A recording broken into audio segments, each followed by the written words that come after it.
Hello बच्चों, कैसे हो। 10वीं कक्षा में संस्कृत का पाठ नंबर 4 अपना हो गया।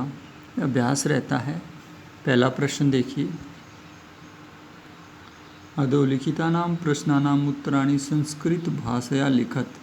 निम्नलिखित प्रश्नों के उत्तर संस्कृत भाषा में लिखिए। कै भाग है। कीदृशं कर्म व्यायाम संगीतम कथ्यते। कैसा कार्य व्यायाम संज्ञा वाला कहा गया है। तो शुरू के ही श्लोक में आया था कि शरीर आयास जननम कर्म व्यायाम संगीतम कथ्यते। कीदृशम को हटाकर इसके स्थान पर क्या आएगा, शरीर आयास जननम कर्म। तो शारीरिक श्रम से उत्पन्न कार्य ही व्यायाम कहलाता है। प्रश्नवाचक हट जाएगा और कीदृशम की जगह शरीर आयास जननम कर्म आ जाएगा। ख देखिए, व्यायामात किम उपजायते। व्यायाम से क्या उत्पन्न होता है। तो इसके लिए मैं आपको श्लोक दिखाता हूँ। ये देखो, तीसरा जो श्लोक है, श्रम कलम पिपाशोषण शीतादीनाम सहिष्णुता आरोग्यम च अपि परमं व्यायामा उपजायते। या फिर इसका अन्वय देख लीजिए, जो नीचे अन्वय दिया गया है। अन्वय ये इसका गद्य रूप होता है। श्रम कलम पिपासा उष्ण शीत आदि नाम सहिष्णुता परमम आरोग्यम च अपि व्यायामात उपजायते। ये जो का त्यों जो है उत्तर है ये इसका। अब है गै भाग देखिए। जरा कस्य सकाशम सहसा न समाधिरोहति। समाधिरोहति। बुढ़ापा किसके पास अचानक नहीं आता, किसके ऊपर अचानक आरूढ़ नहीं होता। तो हमने कस्य के स्थान पर लिखना पड़ेगा व्यायाम अभिरतस्य। जरा व्यायाम अभिरतस्य सकाशम सहसा न समाधिरोहति। प्रश्नवाचक हट जाएगा। तो बुढ़ापा व्यायाम में लगे हुए व्यक्ति के ऊपर अचानक आरूढ़ नहीं होता।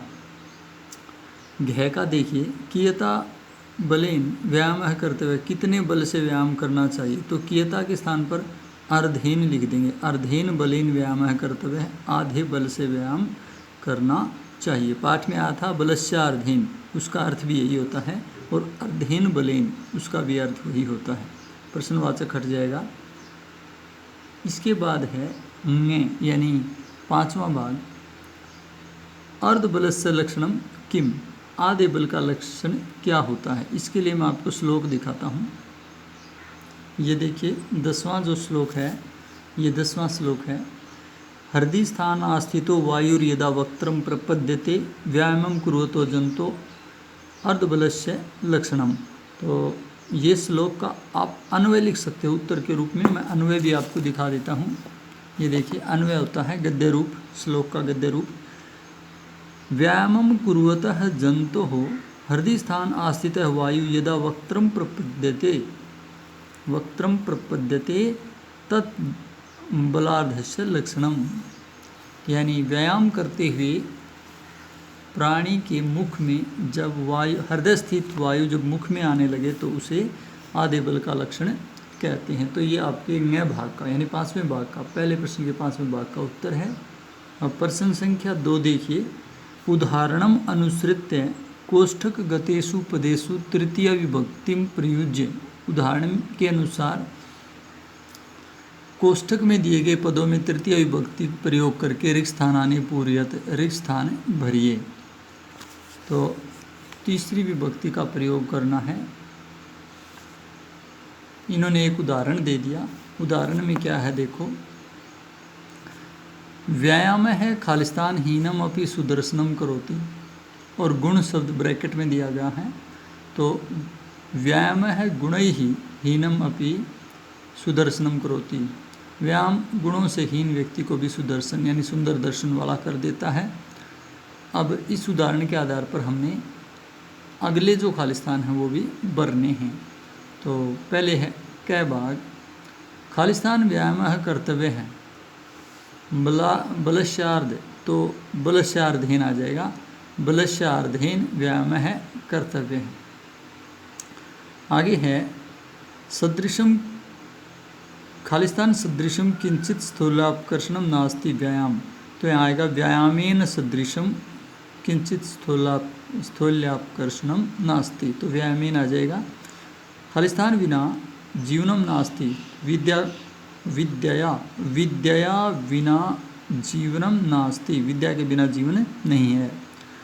स खालिस्थान खंजह अस्ति, वह खालिस्तान से लंगड़ा है। चरण तो चरणीन आ जाएगा, सह चरणीन खंजह अस्ति।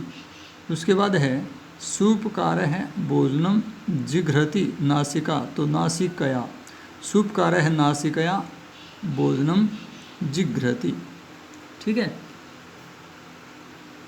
मतलब सूपकार नासिका से भोजन सूंघता है, भोजन को सूंघता है। तृतीय विभक्ति का प्रयोग करते हुए ब्रैकेट वाले शब्द हमने यहाँ पर रखने हैं। अब है तीसरा प्रश्न, स्थूल पदम आधृत्य प्रश्न निर्माणम कुरुत। स्थूल पदों के आधार पर प्रश्न निर्माण करें, जो गहरे शब्द हैं उनके आधार पर। क्या भाग देखो, शरीरस्य आयास जननम कर्म व्यायाम है इति कथ्यते। देखो आपको ध्यान में रखना है कि कुछ बच्चे उत्तर में केवल इस शब्द के स्थान पर प्रश्नवाचक शब्द लिखकर आ जाते हैं, कै नंबर डाल करके। ऐसा नहीं करना है, कै भाग डालो, यहाँ प्रश्नवाचक शब्द और अंत में प्रश्नवाचक चिन्ह, और पूरी लाइन को आपने लिखना है। ये जो शब्द आपने प्रश्नवाचक भरा है इसको रेखांकित करना है। इतना किए बिना आपको पूरे अंक नहीं मिलेंगे, क्योंकि आपने पूरा प्रश्न निर्माण करना है।